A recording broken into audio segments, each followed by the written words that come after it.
ವೀಕ್ಷಕರೇ, ನಾವು ಪ್ಯಾಟೆ ಹುಡುಗಿರ ಹಳ್ಳಿ ಲೈಫ್ ಬಗ್ಗೆ ಮಾತನಾಡ್ತಾ ಇದ್ವಿ.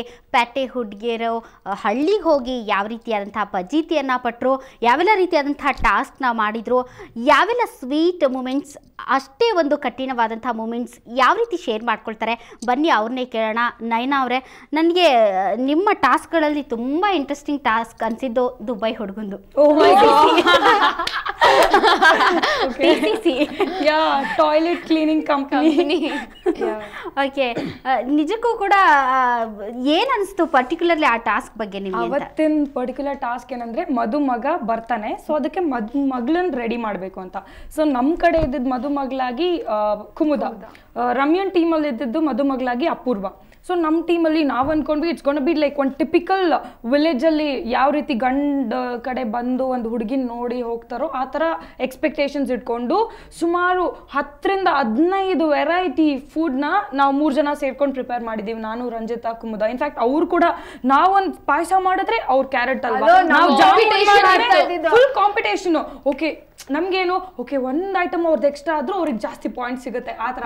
ಸೊ ನಾವು ಓವರ್ ಆಲ್ ಎಲ್ಲ ಕನ್ಸಿಡರ್ ಮಾಡಿಕೊಂಡು ಡೆಕೋರೇಷನ್ ಇರ್ಬೋದು ಎಲ್ಲ ಮಾಡಿಕೊಂಡು ಅವಳಿಗೆ ಅರ್ಶನ ಎಲ್ಲ ಹಾಕಿ ಸ್ನಾನ ಮಾಡಿಸಿ ಫುಲ್ ಎಲ್ಲ ರೆಡಿ ಮಾಡಿ ನೋಡಿದ್ರೆ ಇವಳ್ದು ಮುಗೀತು ಟಾಸ್ಕ್. ಅದಾದ್ಮೇಲೆ ನಮ್ಮ ಕಡೆ ಗಂಡು ನಾವಿಬ್ರು ಹೋಗಿ ವೆಲ್ಕಮ್ ಮಾಡಬೇಕು. ಫುಲ್ಲು ಹೂವೆಲ್ಲ ಹಾಕೊಂಡು ಚೆಲ್ಲಿದರು ನೋಡಿದ್ರೆ some funny character full red ಅಲ್ಲಿ ಏನೋ ಗ್ಲಾಸಸ್ ಹಾಕೊಂಡು ನಾವೇನೋ ಗಂಡ್ ಬರ್ತಾನೆ ಅಂತ ಎಕ್ಸ್ಪೆಕ್ಟ್ ಮಾಡಿದ್ರೆ ಯಾರಿದು ಫನಿ ಕ್ಯಾರೆಕ್ಟರ್ ಅಂತ. ಆಮೇಲೆ ಜುಮ್ ಬರ್ಲಾಕ ಅಂತ ಸಮ್ ದುಬೈ ಗಾಯ್ ಆಯ್ತಾ. ನಾವು ಬಿಡು ಇವತ್ತು ತೋಪು ಹೋಯ್ತು ಅವಳಿಗೆ. ನಾನ್ ಫುಲ್ಲು ನಾಚ್ಕೊಂಡಿರು, ಗಂಡಿನ ಕಡೆಯವ್ರು ಬಂದ್ರೆ ತಲೆ ಎಲ್ಲ ಹಾಕೊಂಡು ಅವ್ರು ಏನೇ ಕೋಪ ಮಾಡ್ಕೊಂಡು ಮಾತಾಡಿದ್ರು ನೀನು ರಿಯಾಕ್ಟ್ ಮಾಡಬೇಡ ಅಂತಲ್ಲ. ಆ್ಯಂಡ್ ದೆನ್ ಅವ್ರು ಬಂದ ತಕ್ಷಣ ಲೈಕ್ ಅವ್ರ ಭಾಷೆಲೆಲ್ಲ ಮಾತಾಡೋಕ್ಕೆ ಶುರು ಮಾಡಿದ್ರು. ಸೊ ಕುಮುದನ್ನ ಹೋಗಿ ಕರ್ಕೊಂಬಂದ ತಕ್ಷಣ ಶಿ ವಾಸ್ ಲೈಕ್, ಅವಳು ನೋಡ್ಬಿಟ್ಟು ಆ್ಯಕ್ಚುಲಿ ನಗು ಕಂಟ್ರೋಲ್ ಮಾಡೋಕ್ಕಾಗ್ತಿರಲಿಲ್ಲ ಅವಳಿಗೆ. ಆ್ಯಂಡ್ ದೆನ್ ಡಾನ್ಸ್ ಎಲ್ಲ ಹೇಳ್ಕೊಟ್ಟಿದ್ವಿ, ಭರತನಾಟ್ಯ ಮಾಡು, ಹಾಡು ಹೇಳು ಎಲ್ಲ ಹಂಗೆ ಹಿಂಗೆ ಅಂತ. ಸೊ ಎಲ್ಲ ಆಡ್ಸಿದ್ವಿ. And then she had to do this. ಆ ಡ್ರೆಸ್ಸಲ್ಲಿ ಆ ಸಾರಿನಲ್ಲೇ ಫನ್ನಿಯಾಗಿ ಕಾಣ್ತಾ ಇತ್ತು. ಶೀಲಾಕಿ ಜವಾನಿ ಡಾನ್ಸ್ ಮಾಡಿದ್ಲು. ಇನ್ಫ್ಯಾಕ್ಟ್ ಅವನು ಬಂದು ಜಾಯ್ನ್ ಆದ.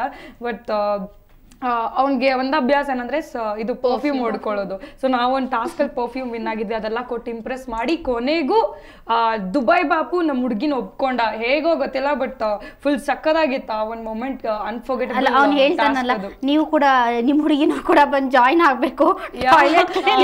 ಆಕ್ಚುಲಿ ನಂದು ತುಂಬಾ ದೊಡ್ಡ ಮಲ್ಟಿ ನ್ಯಾಷನಲ್ ಕಂಪನಿ ಇದೆ ಹಂಗೆ ಹಿಂಗೆ ಅಂತ ಹೇಳ್ತಾರೆ. ನಾವು ಕುಮುದ ಸೆಟಲ್ ಆಗೋಕೆ ಅಬ್ರಾಡ್ ಅಲ್ಲಿ ಅಂತ Kumuda settle multinational company. Last ಅಲ್ಲಿ ಕಂಪನಿ ಹೆಸರು ರಿವೀಲ್ ಮಾಡಿ ಅಂದ ತಕ್ಷಣ TCC company, toilet cleaning company ಅಂದ ತಕ್ಷಣ ಕುಮುದನ್ ಜಾಬ್ ಏನಂದ್ರೆ ಹಿಂದ್ಗಡೆಯಿಂದ ಫೆನಾಲ್ ಹಾಕೊಂಡು ಬರೋದು, ಅವನ್ ಕುಡಿಸ್ಕೊಂಡು ಹೋಗೋದು ಅಂತ. So much funny. Okay Ramya, ನಿಮ್ಮ ಹುಡುಗನ ಬಗ್ಗೆ ಹೇಳಬೇಕು ಅಂದ್ರೆ ಪದೇ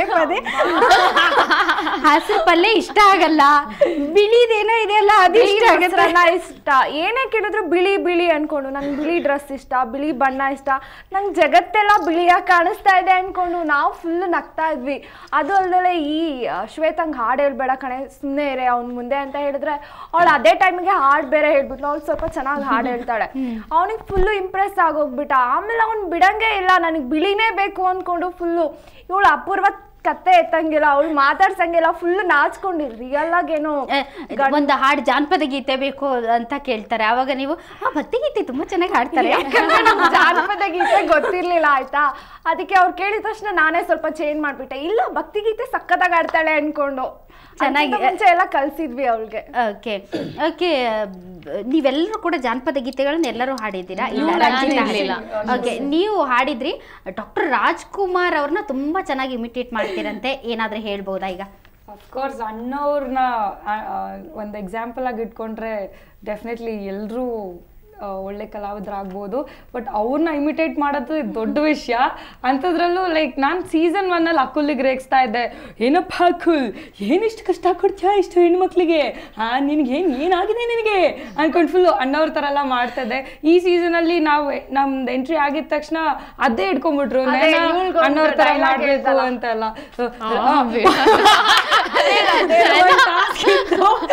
ಏನಂದ್ರೆ ಪಾರ್ವತಿ ಗಂಡ ಶಿವನಲ್ಲ, ಪಾರ್ವತಿಯ ಕೋಗಿಲೆ ಕಂಠ, ಕೋಗಿಲೆ ಅಲ್ಲ, ಪಾರ್ವತಿ ಗಂಡ ಶಿವ ಅಲ್ಲ, ಅವನ್ ಯಾರು ಅಂತ ಒಂದ್ ಒಗಟಿತ್ತು. ನಮ್ಗೆ ಗೊತ್ತಿತ್ತು ಲೈಕ್ ಏನೋ ಡಾಕ್ಟರ್ ರಾಜ್ಕುಮಾರ್ ಅಂತ, ಇವಳ ಮುಖ ನೋಡ್ತಾನೆ ಇದ್ವಿ, ಹೇಳ್ತಾಳ ಅಂತ. ಇವಳು ನನ್ನ ಟೀಮಲ್ಲಿ ಬೇರೆ ಇದ್ದಾಳೆ, ನಾನ್ ಬೇರೆ ಹಿಂಗ್ ಕ್ಲೂ ಎಲ್ಲ ಮಾಡಕ್ ಆಗ್ತಲ್ಲ ಅಂತ ಹೇಳ್ತಾ ಇದೀನಿ. ಇವಳು ಗೊತ್ತೇ ಆಗ್ತಲ್ಲ ಇವಳಿಗೆ. ಆಮೇಲೆ ಏನಮ್ಮ ರಂಜಿತಾ, ನಮ್ಮ ಅಣ್ಣವ್ರು ಗೊತ್ತಾಗ್ಲಿಲ್ವಾ ನಿನ್ಗೆ? ಅಣ್ಣವ್ರು ಎಷ್ಟು ಈಸಿ ಅನ್ಕೊಂಡು ಫುಲ್ ಅದನ್ನ ಲೈಕ್ ಅವತ್ ಫುಲ್ ಎಲ್ಲಾ ರೇಗಿಸ್ಬಿಟ್ರು ಇಮಿಟೇಟ್ ಮಾಡ್ಕೊಂಡು ಇವಳನ್ನ. ಓಕೆ, ರಂಜಿತಾ ಅಂದ್ರೆ ನನ್ ಕೆಸರೆ ಜ್ಞಾಪಕ ಬರುತ್ತೆ. ಯಾಕಂದ್ರೆ ಕೆಸರಿಗೂ ರಂಜಿತಾಗೂ ಒಂಥರ ಅನುಭವ ನಂಟು. ಓಕೆ, ಆ ಕೆಸರು ಟಾಸ್ಕ್ ಹೇಗಿತ್ತು ಅಂತ? ಫುಲ್ ಕೆಸರೆಲ್ಲ ತರ ಕೈಯೆಲ್ಲ ಟ್ವಿಸ್ಟ್ ಆಗಿತ್ತು ಅಂತ. ಹೌದು, ಬಿಕಾಸ್ ಅಲ್ಲಿ ಅಕುಲ್ ಒಂದ್ಸತಿ ಲೀಡ್ ಕೊಟ್ಟಿದ್ರು ನಮ್ಗೆ, ಇಲ್ಲಿ ಗ್ರೂಪಿಸಮ್ ಮಾಡ್ಕೊಂಡ್ರೆ ಈ ಟಾಸ್ಕ್ಗೆ ತುಂಬಾನೇ ಇಂಪಾರ್ಟೆಂಟ್ ಆಗುತ್ತೆ ಹಾಗೆ ಹೀಗೆ ಅಂತ ಹೇಳಿದ್ರು. ಬಟ್ ನಾವು ಗ್ರೂಪಿಸಮ್ ಮಾಡ್ಕೊಂಡು ಆ ಟಾಸ್ಕ್ ಮಾಡ್ಲಿಲ್ಲ. ಅಲ್ಲಿ ಹೋದ್ಮೇಲೆ ನೋಡ್ತೀವಿ ಕೆಸರು ಮತ್ತೆ ಸಗಣಿ ಅದೆಲ್ಲ ಮಿಕ್ಸ್ ಆಗೋಗಿತ್ತು. ಸೊ ಎಲ್ಲ ಒಬ್ಬೊಬ್ರೇ ಹೋದ್ವಿ. ಅದಾದ್ಮೇಲೆ ಫುಲ್ ಎಲ್ಲ ಅಂದ್ರೆ ಒಬ್ಬೊಬ್ರ ಮೇಲೆ ಟಾರ್ಗೆಟ್ ಮಾಡ್ಕೊಂಡ್ವಿ. ಫಸ್ಟ್ ಔಟ್ ಆಗಿದ್ದು ಕುಮುದ, ಬಿಕಾಸ್ ಅವಳು ಕಾರ್ನರ್ ಅಲ್ಲೇ ನಿಂತ್ಕೊಂಡ್ಬಿಟ್ಟಿದ್ಲು.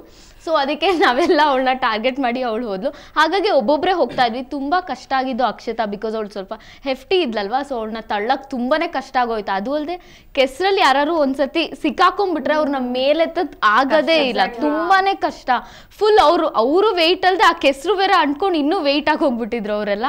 ಸೊ ಫೈನಲಿ ಅದಾದ್ಮೇಲೆ ಎಲ್ಲರೂ ಔಟ್ ಆದ್ರು. ಉಳಿದಿದ್ದು ಲಾಸ್ಟಲ್ಲಿ 4 ಜನ ಏನೋ ಉಳಿದಿದ್ರು. ಸೊ ಅವ್ರು 3 ಜನ ನನ್ನ ಟಾರ್ಗೆಟ್ ಮಾಡ್ತಿದ್ರು. ಆಗ ನಾನು ಫುಲ್ ಇನ್ನೇನು ಬೀಳಲೇಬಾರ್ದು, ಏನೇ ಆದ್ರೂ ಬೀಳಬಾರ್ದು ಅಂತ ಫುಲ್ ಕಚ್ಕೊಂಡ್ಬಿಟ್ಟಿದ್ದೆ ಕೆಸರಲ್ಲಿ. ನನ್ನ ಕೈ ಅವ್ರು ಫುಲ್ ಕೈ ಹುಡ್ಕುತ್ತಾ ಇದ್ದಾರೆ, ಅದ್ರ ಕೈ ಫುಲ್ ಕಚ್ಕೊಂಡ್ಬಿಟ್ಟಿತ್ತು. ಇನ್ನೊಂದು ಟಾಸ್ಕ್ ಇತ್ತು, ಹಗ್ಗ ಹಿಡ್ಕೊಂಡು ಜೋರಾಗಿ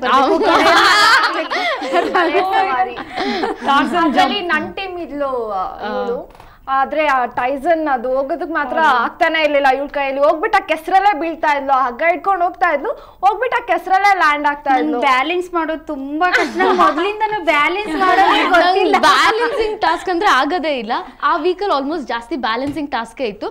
ಸೊ ಅದು ಅಲ್ಲದೆ ಇವರು ಹೋಗುವಂತ ಕುಮುದ ನನ್ಗೆ ಆಕ್ಚುಲಿ ಬ್ರೇಕಲ್ಲಿ ನಾನು ಮಾಡ್ದೆ ಹೋಗಿ ರೀಚ್ ಆಗ್ಬಿಟ್ಟೆ. ಬಟ್ ಅದೇ ಶಾರ್ಟ್ ಅಲ್ಲಿ ಮಾಡಿದ್ರೆ ಬರ್ತಾನೆ ಇಲ್ಲ, ಕೈಯೆಲ್ಲ ಗಾಯ ಬೇರೆ ಆಗೋಗಿತ್ತು. ಸೊ ನಂಗೆ ರೋಪ್ ಕೂಡ ಹಿಡ್ಕೊಳಕ್ ಆಗ್ತಾ ಇರ್ಲಿಲ್ಲ. ರಮ್ಯ ಅಪ್ಸೆಟ್ ಆಗಿದ್ರ ಅವಾಗ ಅಂತ? ನನ್ಗೂ ಸ್ವಲ್ಪ ಕುಮುದಂಗೂ ಫುಲ್ಲು ಅಲ್ಲಿ ಸ್ವಲ್ಪ ಜಗಳ ಆಯ್ತು. ನಾನೊಂದು ಹೇಳ್ಬೇಕು ಅವಳ ಬಗ್ಗೆ. ಯಾವುದೇ ಟಾಸ್ಕ್ ಬರಲಿ, ವಿನ್ ಆಗಲಿ ಸೋಲಿ, ನಾನಂತೂ ನಗ್ನಗ್ತಾನೆ ಇರ್ತೀನಿ. ಅದು ಎಲ್ಲರೂ ನೋಟಿಸ್ ಮಾಡಿದ್ದಾರೆ.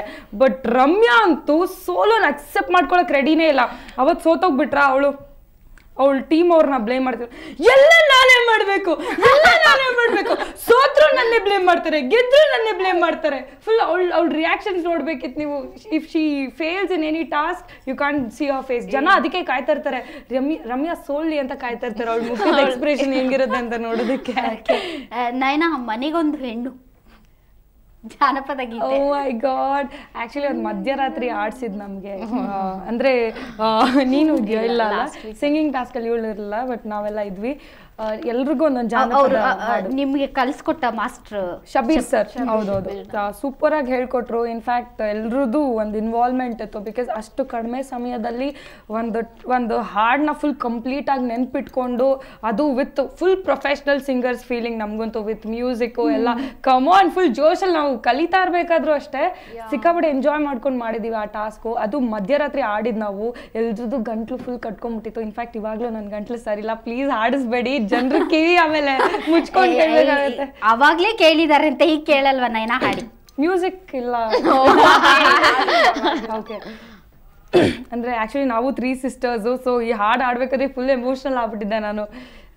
ಹೆಣ್ಣು ಇರಲ್ಯವ್ವ ಮನಿಗೊಂದು, ಹೆಣ್ಣು ಇರಲ್ಯವ್ವ, ಹೆಣ್ಣು ಇರಲ್ಯವ್ವ ಮನಿಗೊಂದು, ಹೆಣ್ಣು ಇರಲ್ಯವ್ವ. ಕೂಲಿನಾಲಿ ಮಾಡಿ ಸಾಕಿದರೇನ, ಹೆಂಡತಿ ಕೈಗೊಂಬೆಯಾದ ಮಗನ. ಎದೆಯ ಹಾಲನ್ನು ಕುಡಿಸಿದ ತಾಯಿಗೆ ವಿಷವ ಹಾಕ್ಯಾನ ನಿನ್ನ ಗಂಡು ಮಗನ. ಹೆಣ್ಣು ಇರಲ್ಯವ್ವ ಮನಿಗೊಂದು, ಹೆಣ್ಣು ಇರಲ್ಯವ್ವ. ಓಕೆ, ಗಗರಿ ಬಿಟ್ಟಾಳ ಹುಡುಗಿ ಸೀರೆ. ಓಕೆ, ರಮ್ಯಾ ಜಾನಪದ ಗೀತೆಯನ್ನು ಹಾಡಿದ್ರು. ಇನ್ನೊಂದು ಲಮಾಣಿ ಡ್ಯಾನ್ಸ್ ಕೂಡ ತುಂಬ ಇಂಟ್ರೆಸ್ಟಿಂಗ್ ಆಗಿತ್ತು, ವಂಡರ್ಫುಲ್ ಆಗಿತ್ತು. ಆ ಎಲ್ಲ ವಿಷಯಗಳ ಬಗ್ಗೆ ಚರ್ಚೆಯನ್ನು ನಡೆಸ್ತೀವಿ ಒಂದು ಸಣ್ಣ ಬ್ರೇಕ್ನ ನಂತರ.